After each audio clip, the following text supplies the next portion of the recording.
Halo teman-teman, selamat datang kembali di channel Jejak Film. Di kesempatan kali ini kita akan mengulas sebuah alur cerita film yang direquest oleh salah satu teman kita dengan judul The Pack 2 yang telah rilis pada tahun 2014. Film ini adalah kelanjutan dari film The Pack yang pertama yang rilis di tahun 2012. Di film yang pertama tersebut diceritakan, Annie Barlow telah berhasil membunuh Judas si pembunuh berantai dengan dibantu oleh sosok hantu korban Judas yang bernama Jennifer Glick. Dan di film yang kedua ini, Annie Barlow akan dipertemukan dengan June, putri dari Jennifer Glick, yang ternyata ia juga menjadi target pembunuhan dari seorang psikopat. Jadi mungkinkah si Judas kembali dan mengincar nyawa Annie Barlow dan juga June? Kita langsung saja ke alur cerita lengkapnya. Mengawali film terlihat seorang gadis belia bernama June Abbott yang bekerja sebagai pembersih tempat kejadian perkara kriminal. Pada suatu hari ia mendapat panggilan untuk membersihkan sebuah TKP di sebuah apartemen. Di tempat lain seorang agen FBI bernama Terrence Ballard sedang merapikan berkas-berkas tentang kasus pembunuhan berantai yang dilakukan Judas. Terlihat di sana ia menutup kasus Judas dan seorang korbannya bernama Jennifer Glick. Selang beberapa detik ponselnya berdering. Ia mendapat panggilan dari sebuah TKP kriminal yang mengabarkan bahwa telah terjadi kasus pembunuhan dengan modus operandi mirip seperti yang dilakukan Judas. Sesampainya di sana, ia ditahan oleh seorang petugas bernama Daniel Mayer. Ia tak diizinkan memasuki tempat kejadian sampai akhirnya atasannya yang bernama Ellen datang dan mengizinkan agen Ballard masuk. Agen Ballard kemudian masuk dan mulai mengamati tempat kejadian. Ellen menginformasikan bahwa korban adalah wanita yang berumur 28 tahun bernama Ellie Ford yang berasal dari Houston. Di sana Ballard kemudian mulai mengamati dan mengambil foto korban. Ia mendapati korban dalam keadaan tangan terikat kawat dan tanpa kepala. Menurut Ellen, berdasarkan ciri-ciri korban, pembunuhan tersebut mengarah ke modus operandi yang dilakukan oleh Judas, yang terkenal memiliki kebiasaan memenggal kepala setiap korbannya. Namun di kejadian tersebut ada sedikit perbedaan. Karena biasanya saat Judas melakukan aksinya, ia akan membiarkan kepala korban di TKP. Sementara kejadian saat ini, kepala korban tidak ditemukan di tempat kejadian. Selain itu, si pelaku meninggalkan sebuah pesan yang berbunyi "He show me the way". Setelah itu terlihat June yang sekarang tinggal di rumah pacarnya sedang menggambar sketsa wajah seorang wanita. June belakangan sering bermimpi tentang seorang wanita. Ia kemudian menjadikan mimpinya sebagai objek lukisannya. Tak lama kemudian pacarnya datang yang ternyata itu adalah Officer Daniel. Daniel kemudian bercerita tentang pembunuhan yang terjadi tadi pagi dan mengatakan pada June bahwa ia akan segera direkomendasikan menjadi cleaning service di tempat kejadian. June mengatakan bahwa di saat sekarang ia memang sangat butuh pekerjaan untuk membantu kesulitan ekonomi ibunya. Namun Daniel menyarankan agar ia tidak terlalu memaksakan diri bekerja terlalu keras. Di sana June merasa tersinggung karena ia merasa Daniel terlalu ikut campur urusannya. June kemudian pergi untuk menjemput ibunya di apartemen. Namun sebelum pergi Daniel meminta maaf dan memberinya sebuah cincin. Setelah itu June kemudian menuju ke apartemen ibunya yang bernama Maggie Abbott untuk mengantarkannya bekerja. Ibunya juga sempat memperhatikan kalau June sekarang memakai cincin yang cantik. Selain itu ibunya juga sangat mendukung hubungannya dengan Daniel. Di malam harinya saat Daniel dan June sedang menikmati malam berdua, tiba-tiba mereka kedatangan tamu yang ternyata itu adalah si agen FBI yang bernama Ballard. Mereka berdua terlihat bingung dengan maksud kedatangan Ballard ke rumah mereka. Ballard kemudian menjelaskan bahwa selama 20 tahun ia telah mendalami kasus Judas. Hingga setelah beberapa minggu yang lalu, kasusnya ditutup karena ia telah dibunuh oleh Annie Barlow di rumah ibunya. Namun kemarin ia mendapati kasus pembunuhan baru yang memiliki kesamaan motif dan cara eksekusi yang serupa dengan Judas.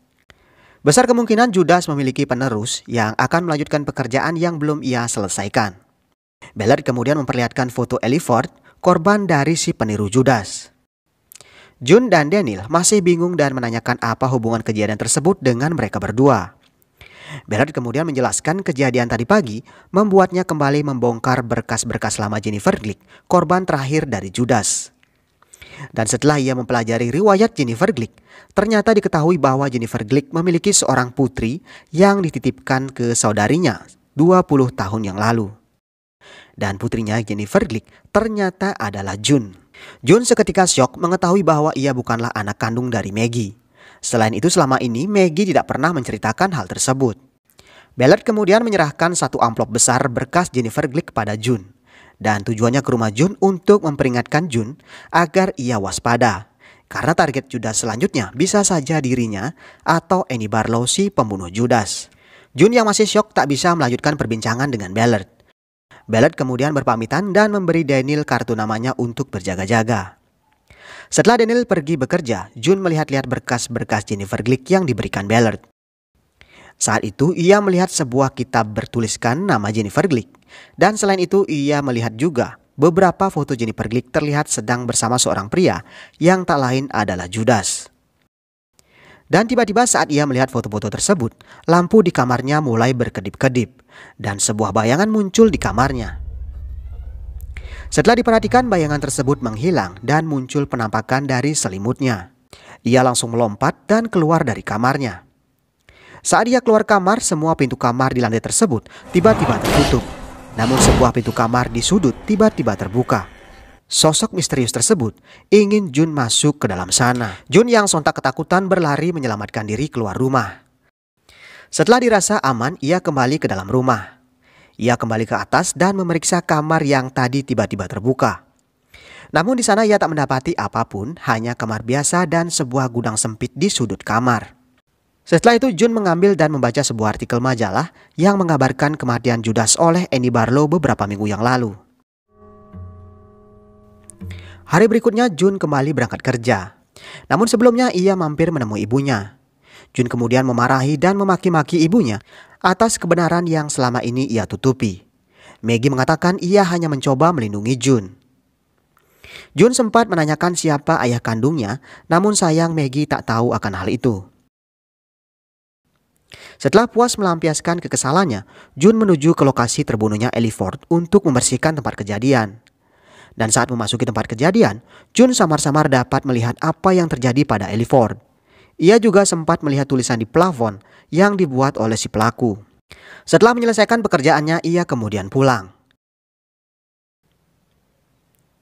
Saat malam tiba di tempat lain, Maggie terlihat membersihkan wajahnya. Dan tanpa ia sadari, di belakangnya Judas diam-diam mendekatinya. Namun ketika ia menutup lemari kembali, June sudah di belakangnya dan menikamnya. Tapi semua itu adalah mimpi dari June. Ia kemudian menelpon ibunya karena mendapatkan mimpi buruk tentangnya. Karena tak bisa terhubung, ia langsung menuju ke rumah ibunya. Setelah masuk ke dalam rumah, ia mendapati Maggie telah tewas dengan kondisi mengenaskan. Beberapa saat kemudian, Ballard dan Ellen tiba di lokasi kejadian dan menginterogasi June. Mereka sempat berasumsi June adalah pelaku pembunuhan Maggie. Namun June dapat mematahkan semua asumsi petugas karena tidak ada bukti kuat yang mengarah kepadanya. Ia kemudian pulang dan sudah ditunggu oleh Daniel. Setelah itu mereka ke dalam dan saat mereka di ranjang, tiba-tiba June dikagetkan dengan kemunculan hantu Maggie dengan leher yang tergorok. June seketika melompat dari ranjang hingga Daniel ikutan panik. Setelah itu saat Daniel tidur, June menyelinap ke kamar dan mencuri akses login Daniel untuk mendapatkan informasi terkait Annie Barlow dari database kepolisian. Sedikit flashback, Annie Barlow adalah orang yang telah membunuh Judas beberapa minggu yang lalu. Setelah mendapatkan nomor Annie dari database kepolisian, June menghubungi Annie. Namun sayang, Annie tidak di tempat. June kemudian hanya meninggalkan pesan yang menyebutkan bahwa dirinya adalah anak dari Jennifer Glick. Dan sekarang ia merasa Judas masih membayanginya dan mengawasinya di rumah Daniel. Setelah itu ia mencoba kembali bekerja, melukis sesuatu yang sudah menjadi pekerjaan sampingannya selain sebagai cleaning service. Ia lalu mencari-cari bahan lukisan di lemari Daniel dan mendapatkan beberapa foto milik Daniel ketika ia masih bekerja sebagai fotografer. Ia kemudian menjadikan salah satu foto Daniel sebagai objek lukisannya. Setelah melukis, June terlihat tidur di sebuah sofa. Tiba-tiba sosok Judas datang dan memperhatikannya. Judas lalu mendekat dan membelai rambutnya. Sesaat kemudian June kemudian terbangun. Dan tiba-tiba Maggie sudah di hadapannya dan mencoba menikamnya. Jun kemudian ke dapur untuk mengambil minum. Tiba-tiba ia mendengar suara aneh dari kamar atas. Ia kemudian naik dan tiba-tiba sesuatu tak terlihat menghempaskannya dan kemudian menguncinya di sebuah kamar. Dan saat ia terkunci di dalam kamar tersebut, pintu di gudang kecil itu terbuka. Keesokan harinya Jun terbangun karena mendengar Daniel memanggilnya. Daniel sempat bertanya kenapa ia tidur di kamar tersebut. Jun tak memberi penjelasan, ia kemudian bergegas pergi menuju ke rumah Maggie untuk mencoba mencari petunjuk atas semua yang ia alami. Setelah ia masuk ke rumah Maggie, ia hanya mendapati tulisan yang sama. Dan bisa dipastikan pelaku pembunuhan Maggie adalah orang yang sama yang membunuh Ellie Ford. Ia kemudian ke kamar mandi dan di sebuah lemari make up, ia mendapat selembar kertas dari sebuah kitab yang banyak tertulis nama Judas. Ia makin yakin kalau Judas adalah pelaku pembunuhan tersebut. Ia kemudian kembali pulang, namun setelah di depan rumah, ia merasa aura rumah Daniel begitu menakutkan. Ia kemudian memutuskan tidur di dalam mobil. Keesokan harinya, Jun mendapat telepon dari Annie Barlow. Jun kemudian menceritakan dua pembunuhan yang memiliki ciri-ciri yang sama dengan modus operandi Judas. Jun lalu berasumsi Judas mungkin saja masih hidup, dan sekarang ia menjadikan Jun dan Annie adalah target berikutnya. Selain itu, Jun merasakan aura menakutkan di rumah Daniel, yang semakin hari makin membuatnya takut memasuki rumah Daniel. Mereka berdua kemudian akhirnya bisa bertemu. Annie lalu mengajak Jun menemui seorang paranormal yang bernama Steffi untuk mengetahui apa yang sebenarnya mengganggu Jun di rumah Daniel. Namun saat Annie mengatakan bahwa ia membawa Jun, anak dari Jennifer Glick, Steffi mengatakan tak bisa membantu mereka. Mereka kemudian kembali. Sebelum pulang, Annie bertanya kepada Jun, kenapa ia berpikir bahwa pelaku pembunuhan itu adalah Judas. Jun hanya mengatakan bahwa ia merasa Judas adalah ayahnya dan ingin menuntut balas atas kematian ibunya. Saat pulang, Jun berpapasan dengan Daniel saat ia mau berangkat kerja. Di saat yang sama, Annie kemudian mengikuti Jun untuk melihat situasi rumah Daniel. Jun kemudian membawa Annie ke lantai atas menuju ke sebuah kamar, di mana ia dihempaskan ke dalam sana oleh sosok tak terlihat. Ia berasumsi sebuah entitas mencoba mengarahkannya ke ruang kecil tersebut. Mereka kemudian memberanikan diri naik dan melihat-lihat di sekitar sana. Annie kemudian menanyakan barang milik Judas pada Jun, namun ia tak memiliki apapun dari Judas. Karena Jun tak memiliki apapun, Annie hanya menggunakan lilin sebagai media. Dan mereka kemudian menunggu sesuatu terjadi. Tiba-tiba Annie diam tak sadarkan diri, seperti sesuatu memasuki dirinya. Jun mencoba menyadarkannya, namun pintu kamar tiba-tiba terkunci dan balon lampu pecah. Jun kemudian mendekati Annie yang terus menyebut kata pink room berulang-ulang. Dan setelah itu Annie roboh dan saat itu juga lilinnya mati. Saat Jun kembali menyalakan lilin, di ruangan tersebut muncul dua sosok wanita berbeda. Jun makin ketakutan dan setelah Annie sadar, saat mereka mau turun dua sosok hantu wanita mendatangi Jun yang menyebabkannya syok dan pingsan. Annie kemudian membawa Jun ke kamar dan di sana Annie melihat beberapa foto Judas bersama Jennifer Glick. Saat Jun tersadar, ia mengatakan bahwa ini semua tidak ada kaitannya dengan Judas. Tapi semua ini adalah tentang Ellie Ford. Ellie Ford ingin menyampaikan sebuah pesan kepada Jun. Di sisi lain, Annie juga menceritakan vision yang ia dapat saat ia berada di atas plafon. Ia mengatakan Ellie Ford menunjukkan sebuah pemutar musik kepadanya. Annie kemudian bertanya apakah di rumah Ellie Ford ada pemutar musik berbentuk piringan hitam. Jun mengatakan seingatnya ia pernah melihat sebuah pemutar musik piringan hitam di rumah Ellie Ford saat ia membersihkan rumah tersebut. Tanpa membuang waktu, Annie kemudian menuju ke rumah Ellie Ford setelah Jun memberinya alamat. Jun kemudian ke dapur dan di saat yang sama Daniel kemudian menelpon Jun untuk menanyakan apa yang sebenarnya mereka kerjakan. Karena Daniel sangat cemas dengan keselamatan Jun.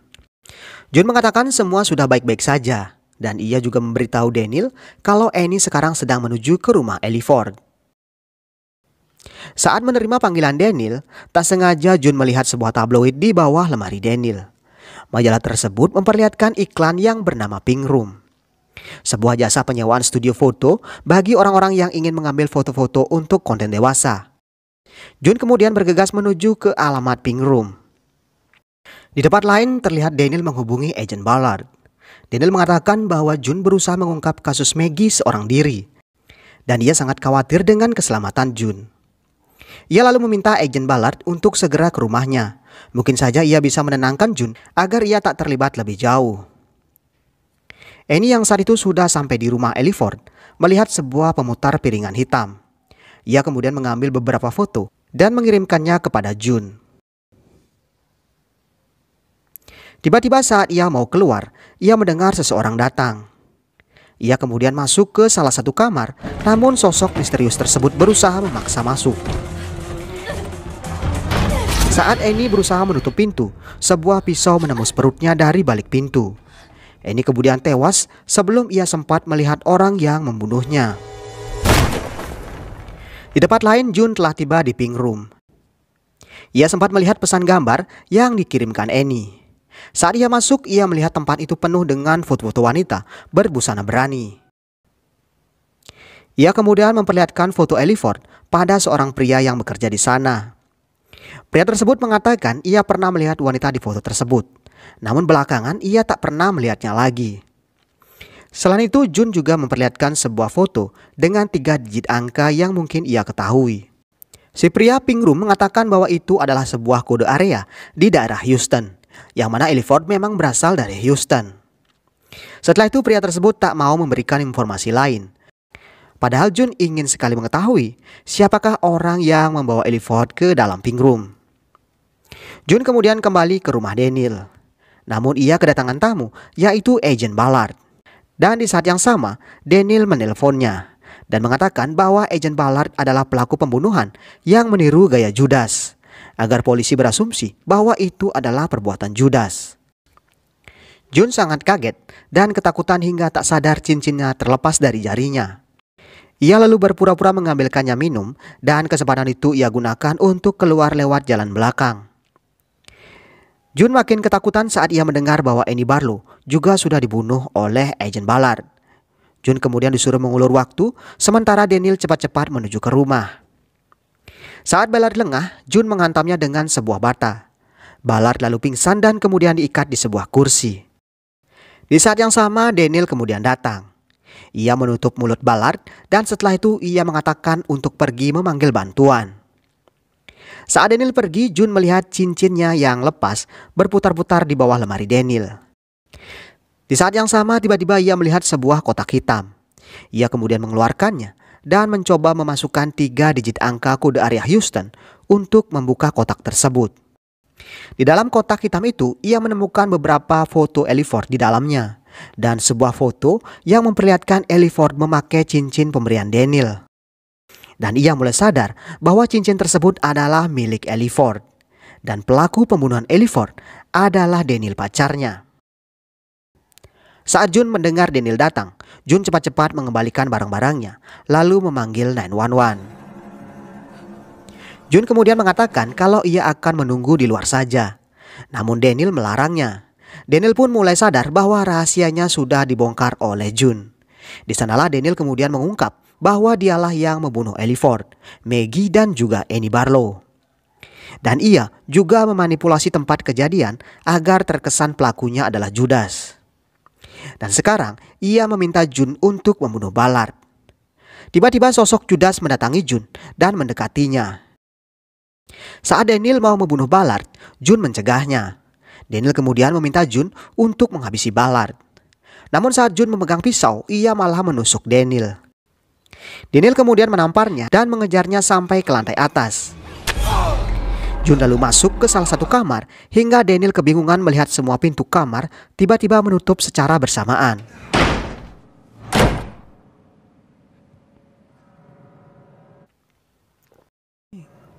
Daniel kemudian mengeluarkan senjatanya dan menembak beberapa pintu.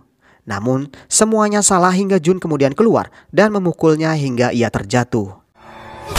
Saat sudah berada di bawah, ia mencoba kembali membunuh Agent Ballard hingga terpaksa Jun mendaratkan kembali stik baseball ke kepalanya. Daniel pun tewas. Beberapa saat kemudian para medis dan petugas kepolisian datang. Jun kemudian kembali ke lantai atas dan memeriksa lebih dalam di ruangan tersebut.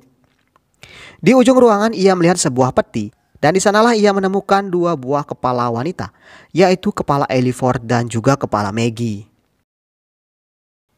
Beberapa hari berlalu sejak kejadian itu. Suatu pagi Jun mendapat telepon dari Steffi yang menyampaikan pesan yang dikirimkan oleh Annie dari alam gaib. Annie berpesan bahwa Jun harus berhati-hati karena Judas masih berada di dekatnya dan mungkin saja Judas ingin mengincar nyawanya. Film kemudian diakhiri dan memperlihatkan sosok Judas di cermin yang berada di dekat Jun. Oke guys, jadi seperti itu alur cerita film The Pack yang kedua. Film The Pack yang kedua ini hampir mirip dengan cerita The Pack yang pertama.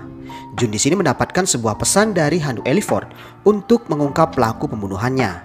Yang ternyata pelaku pembunuhan Ellie Ford ini dilakukan oleh pacarnya sendiri. Jadi karakter psikopat dalam film ini bukanlah Judas, melainkan Daniel, pacar dari Jun. Oke guys, sekian dulu alur cerita film kali ini. Mohon maaf jika masih banyak kekurangan dalam penjelasan alur ceritanya. Akhir kata, terima kasih sudah menonton. Saya Asta undur diri. Jangan lupa subscribe dan saya doakan Anda semua selalu sehat. Kita akan berjumpa kembali di video menarik lainnya.